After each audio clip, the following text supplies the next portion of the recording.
이시안의 읽은 척 책방. 안녕하세요. 성신여대 겸임교수이자 지식편의점 시안책방의 주인 이시안입니다. 제가 예전에 에리 프롬의 사랑의 기술이라는 책을 소개하면서요, 고등학생 때 제목에 속아서 샀다가 생각보다 어려워서 손을 놓고 안 읽은 책 2권 중 한 권이라고 소개해드린 적이 있어요. 자, 오늘은 그 나머지 한 권을 소개해드리려고 하는데요, 바로 버트란드 러셀의 게으름에 대한 찬양입니다.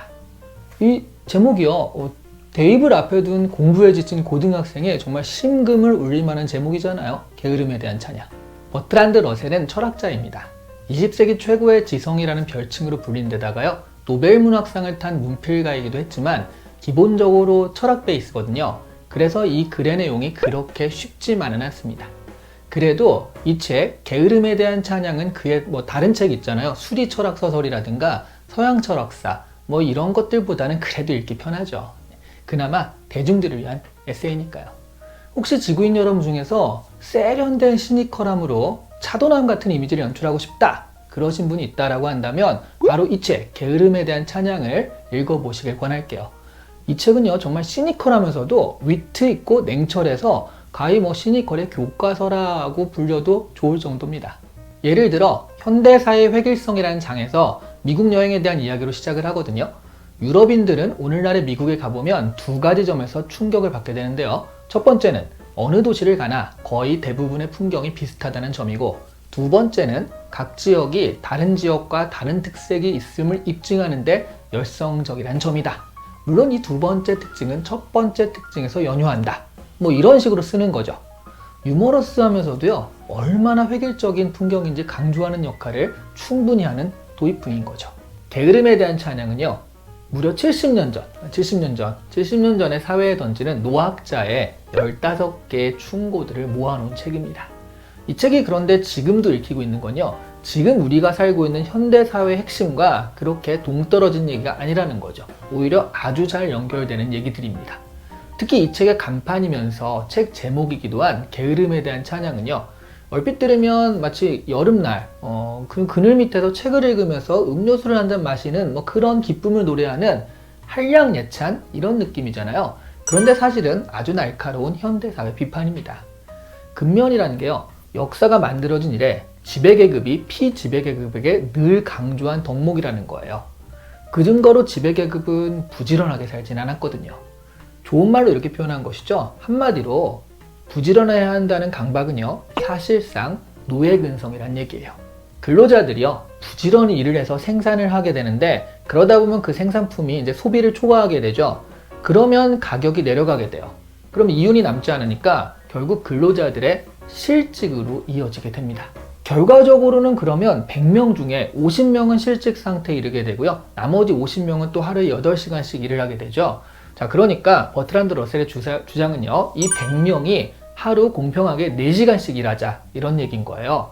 그래서 그러면 이제 그 돈을 쓸 여유 시간도 생기잖아요. 그러면 소비도 일어나게 되고, 소비는 또 다른 생산의 니즈가 되는 거니까 이런 것들이 순환되게 된다라는 얘기예요. 그래서 버트란드 러셀은 이 책에서요, 진짜 악당은 수입을 저축하는 사람이다 라고 얘기하기도 합니다. 이 책에서는 얼핏 모순되어 보이는 2 챕터가 있습니다.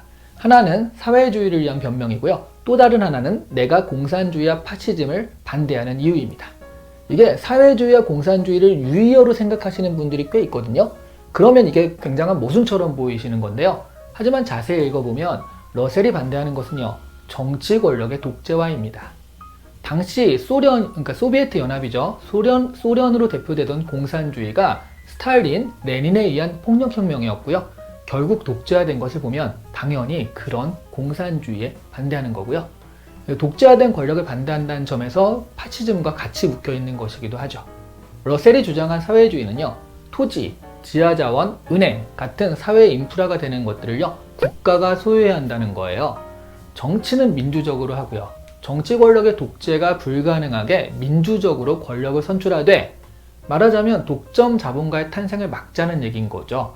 모든 전쟁의 근본은요, 독점 자본가의 탐욕에서 시작된다라는 인식을 가지고 있었거든요. 앞서 게으름에 대한 찬양을 얘기했잖아요. 거기서 이상적으로 삼았던 노동의 양태, 그러니까 공평하게 4시간씩 일하자, 이런 것들이 실시되지 못하는 이유도 사실은 이런 자본가들 때문이라고 합니다. 러셀은 크게 보면 그의 일생에 걸쳐서요, 바로 독점 자본가, 그리고 독재, 그리고 전쟁에 반대했던 겁니다.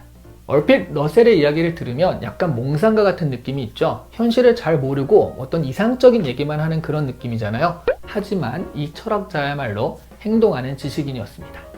1차 세계대전 당시에요, 반전운동 단체를 결성을 했고요. 징병제를 거부하다가 케임브리지 대학에서 잘려요.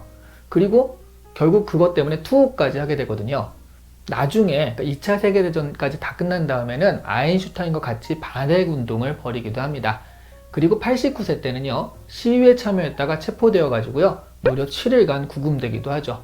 89세의 노인이 말이죠. 책을 읽으면서 이게 세계 정부라든가 뭐 여성의 사회 진출 같은 이야기들이 나오니까 뭐 그냥 뻔히 알만한 얘기들이 나오는구나, 아주 참신한 건 없네 라고 생각하시는 분들이 있을 수도 있는데요. 당시에는 그런 것이 갖추어지지 않은 시절이거든요. 그러니까 지금 생각하면 이런 분들의 제안으로 지금의 세계가 이루어졌다라고 볼 수 있는 거죠. 이런 것들이 좀 재미있는 포인트인 것 같아요.